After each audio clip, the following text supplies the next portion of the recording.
Indonesia jadi pusat manufaktur mobil listrik dunia.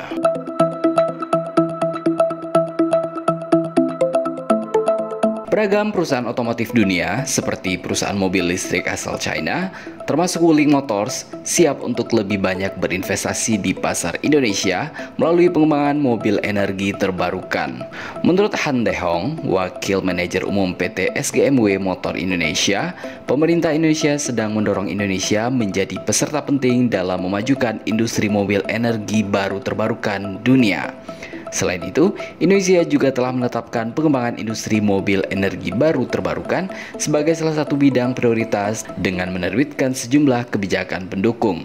SGMW memilih Indonesia sebagai tempat peluncuran Air EV yang akan memasuki pasar global karena prospek pasar Indonesia yang sangat menjanjikan. Tutur Han sebagaimana diwartakan oleh Xinhua Jumat kemarin. Dalam 1 bulan terakhir, SGMW Motor Indonesia atau Wuling, anak perusahaan lokal milik SAIC GM Wuling atau SGMW di Indonesia, sedang berupaya penuh untuk memproduksi Air EV, model mobil energi baru yang diluncurkan pada awal Agustus lalu. Setelah memasuki pasar Indonesia selama 1 bulan, pesanannya di negara ini sudah melampaui 2.500 unit dan pesanan baru masih menunggu 2 bulan untuk dapat diserahkan. Pada Juli 2017, basis produksi Wuling di Bekasi yang pembangunannya memakan waktu sekitar 22 bulan dengan nilai investasi mencapai $1 miliar atau setara 14,95 triliun rupiah secara resmi mulai beroperasi. Kini basis produksi tersebut sudah menjadi kawasan industri otomotif yang berfungsi lengkap yang memadukan sistem rantai pasokan, produksi, dan layanan penjualan. Seiring dengan kemitraan ekonomi komprehensif regional atau Regional Comprehensive Economic Partnership mulai berlaku di Indonesia, akan semakin banyak peluang perdagangan yang didatangkan ke negara ini dan impor-ekspor Indonesia akan lebih ditingkatkan tentunya. Para pebisnis yakin hal ini akan lebih mengoptimalkan lingkungan investasi di Indonesia dan menarik lebih banyak perusahaan Cina untuk menanamkan modal di negara ini. SGMW adalah salah satu perusahaan yang akan menuai manfaat dari RCEP karena sejumlah suku cadang untuk REV perlu diimpor dari Tiongkok ke Indonesia untuk proses perakitan dan produksi selanjutnya. Setelah RCEP diberlakukan, perizinan bea cukai akan disederhanakan dan tarif bea cukai pun akan dikurangi.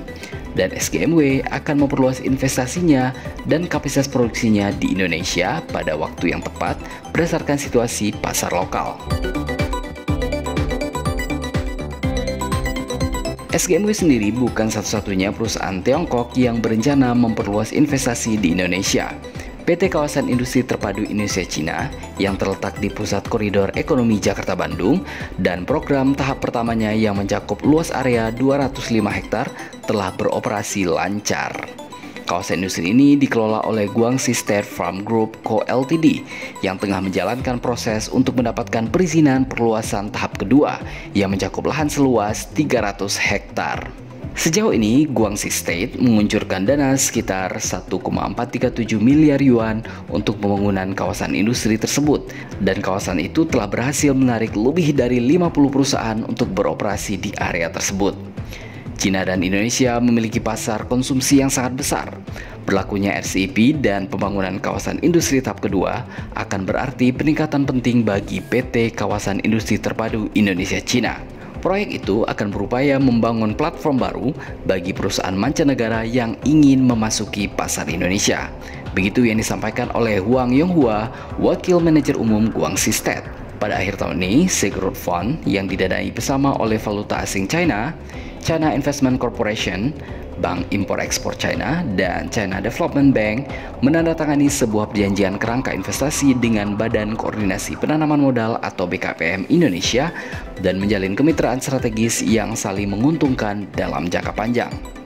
Seorang pejabat senior di Silk Road Fund menyatakan pihak China dan Indonesia akan memanfaatkan keunggulan masing-masing negara dalam pemahaman pasar, sumber daya domestik, seleksi proyek dan manajemen serta investasi proyek, dan bersama-sama mendorong kerjasama investasi serta meningkatkan perkembangan sosial ekonomi dan konektivitas bilateral maupun multilateral. Sejumlah proyek utama yang meningkatkan penghidupan warga setempat dan perkembangan setempat akan diprioritaskan tentunya.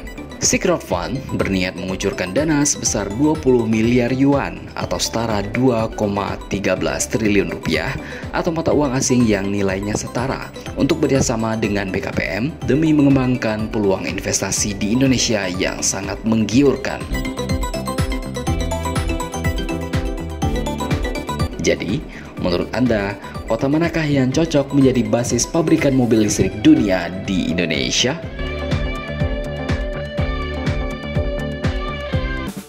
Nibio, pelopor baju kaos Korea berkualitas paling affordable se-DKI Jakarta. Jadi dengan uang Rp35.000 saja, kalian sudah bisa banget memiliki satu dari lebih dari 80 jenis koleksi baju kaos dari Nibio. Ditambah lagi dengan voucher Rp15.000 spesial dari Nibio, sehingga kalian bisa dapatkan baju kaos keren hanya dengan Rp20.000 saja. Nah, cara dapetinnya gampang banget. Kalian bisa langsung kunjungi official store Nibio di Shopee dan Tokopedia dengan mengetikkan kata Nibio, N-I-B-Y-O-U. Langsung deh ketemu tokonya. Jangan lupa klik voucher Rp15.000-nya ya. Lalu pilih model baju yang sesuai dengan selera kalian, lalu check out deh dan langsung bayar. Bahkan jika kalian beli banyak bisa lebih murah lagi loh. So, tunggu apa lagi? Buruan kunjungi official store Nibio di Tokopedia dan Shopee atau langsung menghubungi admin Nibio melalui nomor WhatsApp yang ada di deskripsi video ini ya. Nibio, gaya nyaman, kantong tetap aman.